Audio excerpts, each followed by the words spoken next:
Okay, let's get right into this. Here are 5 amazing tips for Helldivers 2, all of which are tested and gamer approved to make your experience better as you fight for democracy and defend Super Earth. Which is basically me just saying my friends and I, and sometimes the randos I get queued with on Helldivers, either agree or find these things funny. And well, I hope you do too. Tip number 1.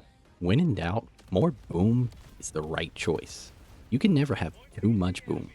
This is especially true the higher difficulty you go. Look, the objective getting overrun? Teammates mad or complaining? Tired of lugging around all that heavy gear as samples? Not anymore. It will literally make all of your problems disappear. Not to mention the dopamine boost, loud noise, flashy lights, and the satisfaction of acting on that intrusive thought. I mean, what could be better? I'm gonna come. Don't come. And let me stop you right there, because I know what you're thinking, and you're wrong. Shut up! Trust me.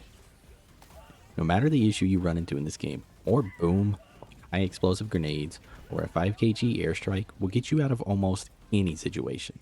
Albeit, not always in one piece, but just remember, Helldivers never die. So walk it off and get back on the front lines and defend Super Earth. Or you'll be labeled a traitor and shot with an orbital strike from space.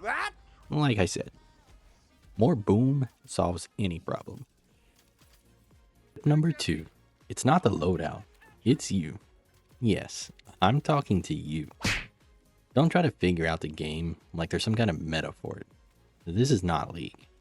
Okay, take it from someone who maxed out the Constitution. Yes, that gun right there, primarily by playing Super Helldive. And don't get me wrong, I'm not hating on this gun. I love it. I have more playtime with this rifle as my primary than any other gun in the game. The point I'm getting at is that you can make any gun work and any assortment of stratagems good as long as you utilize them properly. Sometimes you have to fight from a distance or be stealthy. Sometimes you've got to hold a line and crush every Xeno scum with an overwhelming amount of carnage that takes the term war crime to a whole other level. Whatever you use, just make sure you have fun, because that's what we're all here for anyways. Rolling in at number 3, play against all the factions, so you don't get burnt out. Listen, we all know that the automatons are probably the most popular faction to fight against, and most of us only fight the Illuminate when we have a personal or major order, and yes, me included. But to truly experience the fuckery that is Helldivers, you've got to expand your horizons.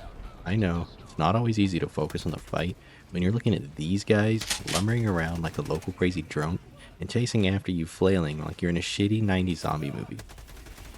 But there are more great moments to be had, and just as much chaos and fun as any other faction.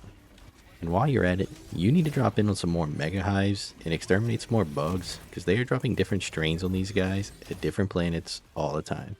So one day, you'll drop in and have a good clean extraction on a difficult mission with the normal bugs we all know. And the next, these motherfuckers are Tokyo drifting circles around you while you cry because you're now out of stamina and stems, and the rest of the patrol you just aggroed just caught up.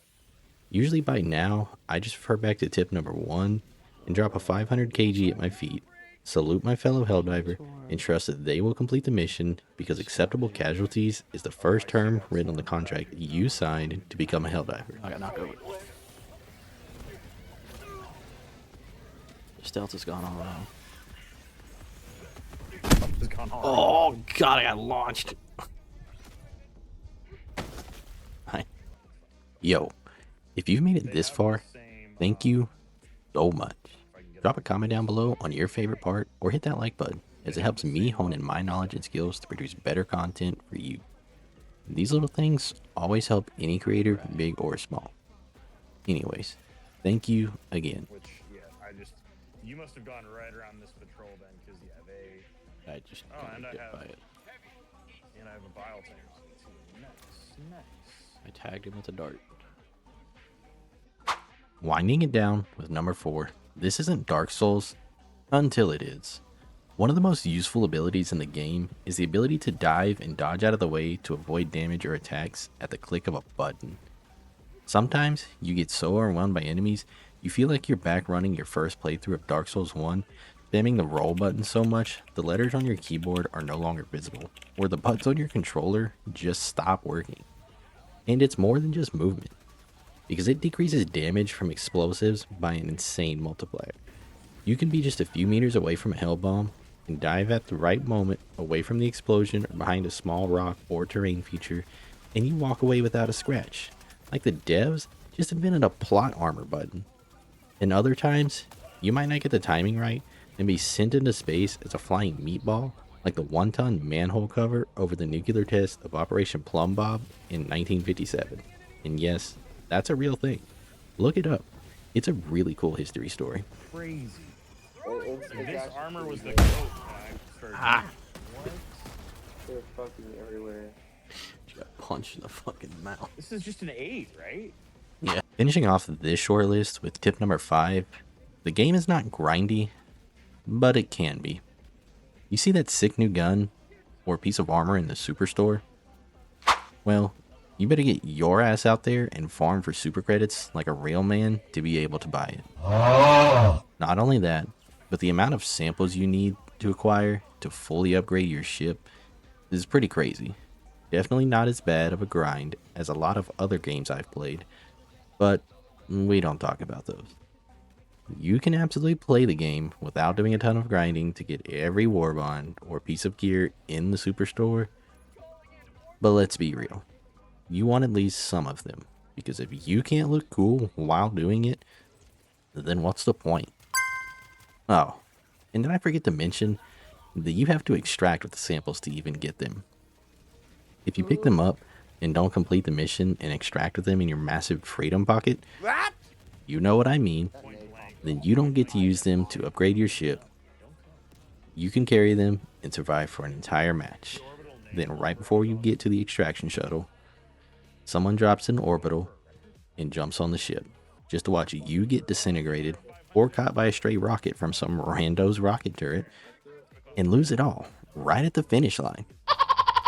And they sure know how to entice you by putting more possible samples to collect on higher difficulties. Oh, yes. The 40 or so rares or commons you can potentially get on Super Helldive may look like a great opportunity, until you spend 40 minutes getting tossed around and blown up by every enemy on the map at the same time. And there are a lot of jokes I can make about that, but most might catch me a ban. So you'll just have to use your imagination. Anyways, to sum it all up, if you're failing missions or just not having fun, you need to change something up. Whether it's your playstyle or just taking a step back to nuke your friends once or twice and start a team kill war till the ship leaves orbit and everybody loses. Just have fun and learn to love the sheer insane amount of crazy shenanigans that can happen in this game at any given moment. And before I head out, I'd like to give a special shout out to my friends who let me record and stream our gameplay for these videos. You know who you are. Thank you, and I love you all. Firing orbital barrage. Clear the area. What the hell is that? It's an orbital napalm beacon. Yes, but why is it 2 meters away from us? Well, somewhere between getting mauled to death by 6 Bile Titans, 4 Chargers, and roughly 20 Stalkers, I got tired of hearing you just casually do this voiceover in the middle of the mission. Perfectly safe. So, I thought, you know what? You're right. Tip number 1, bitch.